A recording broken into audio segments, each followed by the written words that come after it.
presidente do Brasil, ele também já disse que tinha feito o pagamento da dívida externa. E aí eu queria que você explicasse um pouco sobre isso. O governo Lula, a relação com essa dívida, que ele também mantém esse sigilo, porque se ele é o governo, o TCU não tem essa informação. O Estado brasileiro não divulga isso, a população não divulga isso, ele sendo o chefe do Estado é responsável por isso. E como é que se explica? Porque até hoje tem gente que diz assim, não, mas Lula pagou a dívida do Brasil, né? Não existe mais dívida, essa dívida já foi paga. Isso é verdade? Lula pagou a dívida do Brasil, a dívida externa do Brasil? A dívida brasileira, na verdade. Não, Vera, o Lula pagou a dívida com o FMI. E aí tem uma grande diferença, tá? Por quê? A dívida externa brasileira, ela, tal como a interna, ela não está na mão de uma área só, de um setor só. No caso da dívida externa, a dívida com o FMI é apenas uma parte, e sempre foi uma das menores partes da dívida externa. A maior parte da dívida externa, Vera, sempre esteve nas mãos de bancos privados internacionais. Sempre. Olha isso. Tá? Desde a ditadura militar. Por quê? Aí eu vou até fazer um parêntese aqui, porque é muito importante colocar essa informação para o nosso povo. Porque fazem muita propaganda da ditadura, dizendo que na época da ditadura teve dívida externa, mas teve muito investimento, porque de fato, naquela época foram construídas as hidrelétricas, várias companhias telefônicas, realmente houve um volume de investimentos ali. Só que a maior parte da dívida externa não estava nesses investimentos. Falam de Itaipu, que é daquela época, de várias coisas. Mas a maior parte da dívida externa estava nas mãos de bancos privados internacionais. E por quê? Olha, o Banco Central foi criado em 1964, junto com a ditadura militar. Tá? E logo depois, em 1967, ele expediu uma resolução que autorizava qualquer banco que atuasse no Brasil a pegar dinheiro lá fora. E lá fora, o juro era baixinho. E aqui no Brasil, historicamente, o juro sempre foi abusivo. Então, o que os bancos fizeram? Uma verdadeira farra. Se endividaram lá fora para emprestar aqui dentro, ganhando muito dinheiro nessa diferença entre a taxa externa e a taxa interna. Só que eles ficaram super endividados. E o que aconteceu depois? No final da década de 70, os próprios bancos privados internacionais que controlavam as taxas de juros internacionais, eles elevaram essas taxas, tanto no âmbito do Fed norte-americano como da Associação de Bancos de Londres, eles elevaram essas taxas, Vera, de cerca de 5% ao ano para mais de 20% ao ano, a partir de 79. O que aconteceu? Uma crise. E nessa crise, o FMI passou a interferir no Brasil e exigiu que todas aquelas dívidas públicas e privadas então existentes fossem transferidas para o Banco Central como devedor. O Banco Central aceitou isso, Vera. O Banco Central se tornou o devedor de dívidas privadas, de dívidas contraídas por bancos naquela farra da resolução do Banco Central que autorizou que eles endividassem à vontade, sem limite, lá fora. e ganhar, além deles ganharem muito dinheiro, eles empurraram a dívida para o Banco Central. Entendeu? E depois, essa dívida ela foi sendo transformada em acordos. Depois, esses acordos tinham vários indícios de nulidade. Tem um relatório do senador Severo Gomes, brilhante sobre isso, também está na página da auditoria, quem quiser acessar depois, está lá para livre acesso, é só colocar na busca lá, Severo Gomes, vocês vão achar. E depois, o que aconteceu com essa dívida?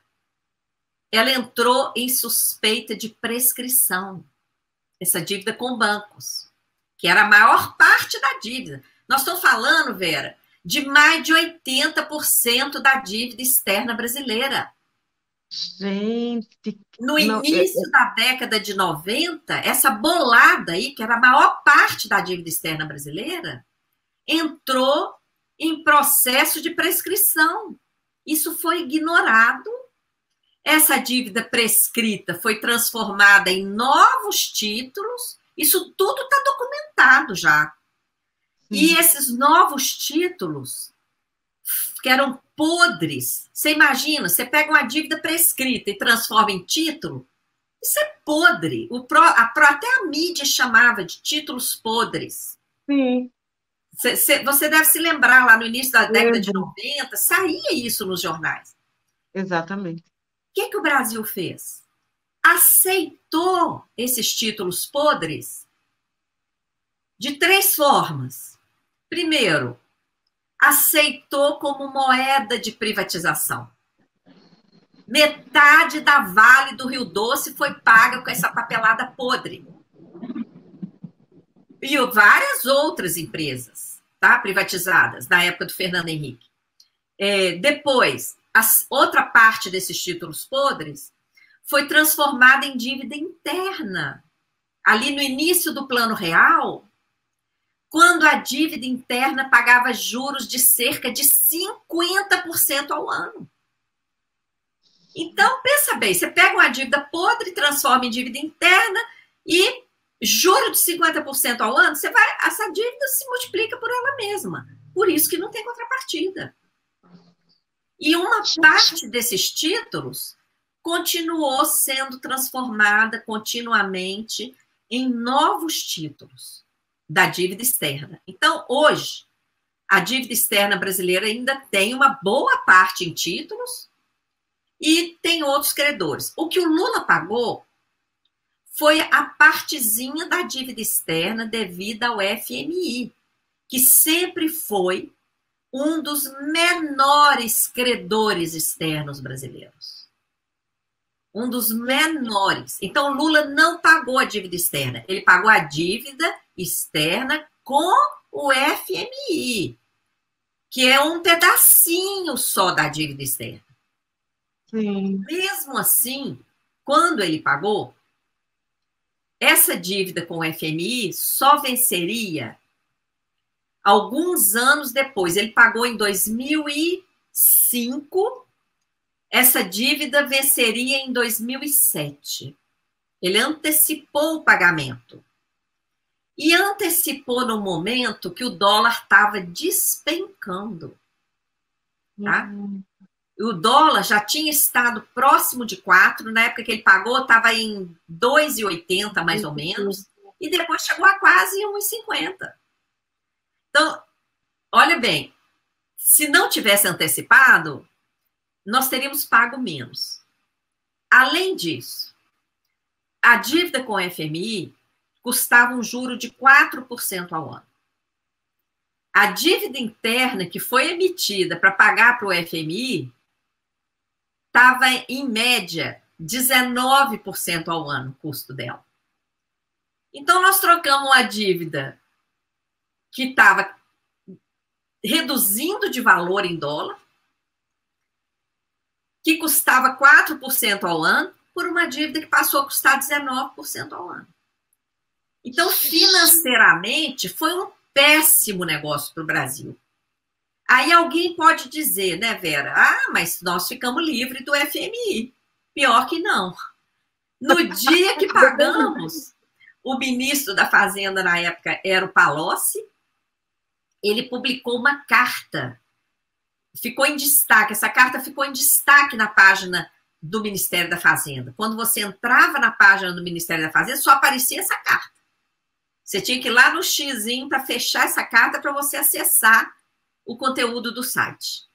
E nessa carta estava dito lá, o pagamento ao FMI não significa a desvinculação a um determinado artigo lá do Estatuto do FMI, que é aquele artigo que permite que o FMI exija do Brasil acesso a todas as informações financeiras.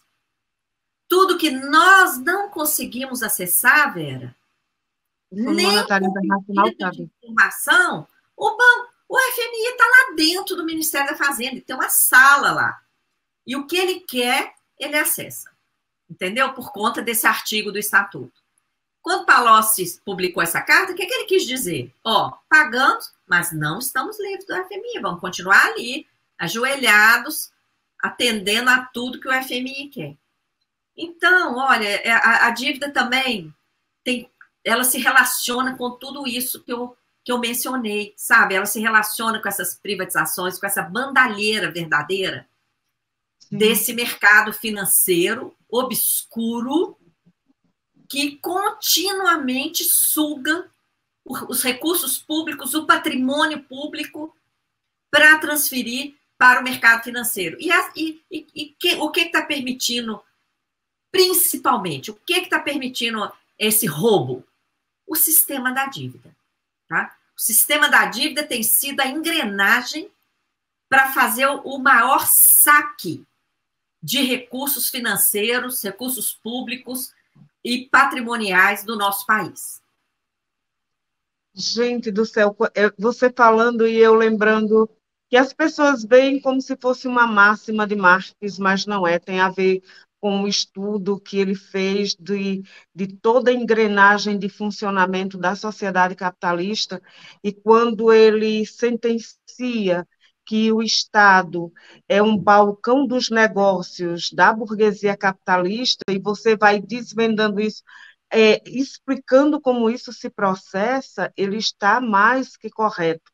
Né? E o sistema da dívida é parte da engrenagem de funcionamento da sociedade capitalista, inclusive essa obscuridade, né? Que é uma coisa que serve para os interesses e é parte também da engrenagem desses negócios que extrai de tudo que a classe trabalhadora produz, e eles vão se apropriando de uma forma, às vezes, aberta, e essa que se apropria de cara dura.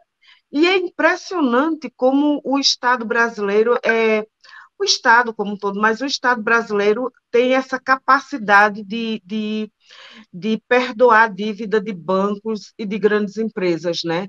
E, ao mesmo tempo em que sentencia a classe trabalhadora, por exemplo, a morte sem direito à aposentadoria, a morte por doença no trabalho, por acidente no trabalho, sem direito à assistência, ou a vida que é extremamente difícil quando você retira todos os direitos que a classe trabalhadora conquistou com as suas lutas por anos e anos, foram as reformas trabalhistas, e tudo isso que você vai contando para garantir, né, que os recursos que o Estado arrecada sejam destinados principalmente para esses negócios.